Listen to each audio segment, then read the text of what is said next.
참고로 신혼특공에 최적화된 가구는 저소득 고액자산가 가구라는 점 잊지 마시고요.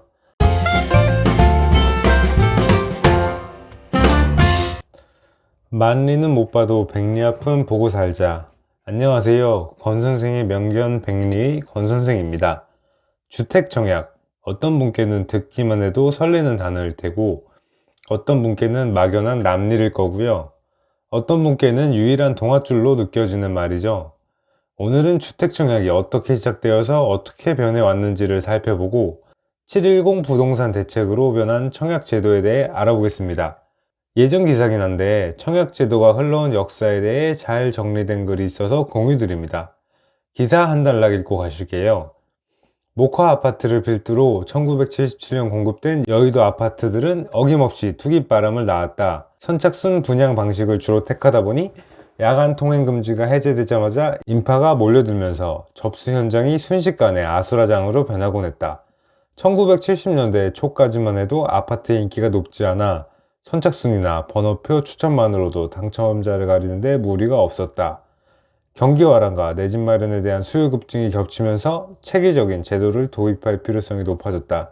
1977년 8월 주택청약제도가 탄생한 배경이었다. 77년이나 지금이나 크게 다른 것 같지는 않네요.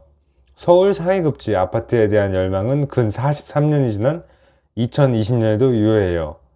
주택청약제도는 1977년 8월 18일 국민주택 우선 공급에 관한 규칙을 신설하면서 시작되었습니다. 첫 시작은 국민주택기금을 지원받아 건설되는 공공주택에만 적용되었지만 이후 민영주택에도 적용되게 되었죠. 초기에는 청약 요건이 까다롭지 않았어요. 90년대에는 200만호 주택건설과 함께 청약제도가 개편됩니다. 전용 8호 이하 민영아파트 공급량의 50%는 35세 이상 5년 이상 무주택 1순위자에게 우선 공급하게 됩니다.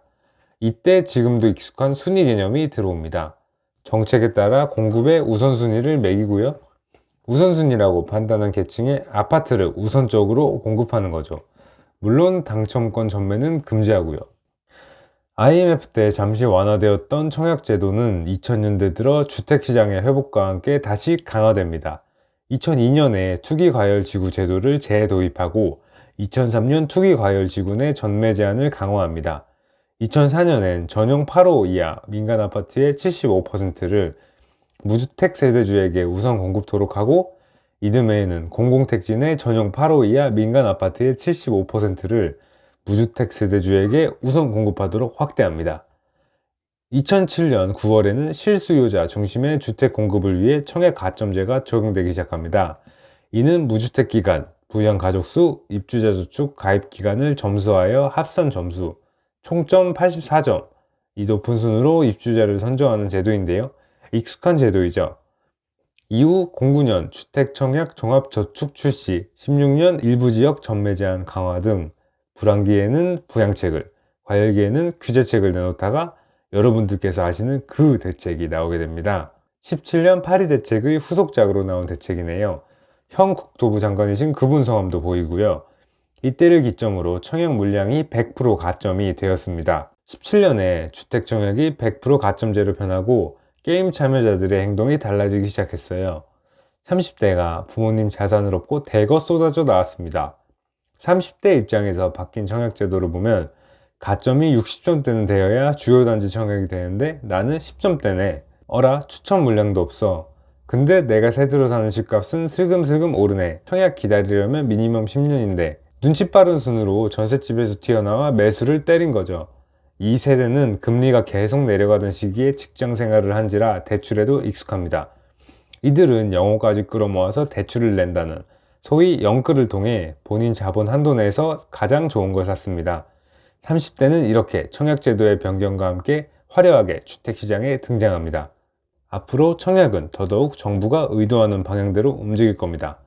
정부가 우선적으로 주택을 공급하는 계층은 4050이었습니다. 돈을 모아 내 집 마련에 도전하는 계층이죠. 무주택 기간 잘 유지하고 아이 둘 이상 낳아서 살아가는 집에 하사하는 선물이라 하면 될 거예요. 그 때문에 100% 가점제를 도입했고 가점 확보가 어려운 30대가 직격탄을 맞고 매수의 주체로 떠올랐죠. 이로 인해 3040 특공 물량을 늘렸습니다. 주요 지지층이 이탈하는 것에 대한 방어책 개념도 더해서요. 앞선 영상에서 정부는 부동산을 폭락시킬 유인도 의도도 없다고 말씀드렸죠. 완연한 상승이 가장 이상적이라고 말씀드렸습니다. 앞으로 부동산 시장과 청약제도는 완연한 상승을 만들어가는 가운데 주요 지지층에 대한 혜택을 늘려나가는 모양일 거예요. 본인이 주요 지지층이라고 생각하시면 정부 정책을 믿고 기다려 보시고요. 아니라고 생각하시면 지금이라도 인세월 등기 치세요. 현장이 너무 뜨거워서 물건도 못 보고 나와야 되긴 하겠지만요. 참고로 신혼특공에 최적화된 가구는 저소득 고액 자산가 가구라는 점 잊지 마시고요. 능력껏 눈치 챙기는 하루 보내시길 바랍니다. 권 선생이었습니다. 구독, 좋아요 부탁드립니다. 감사합니다.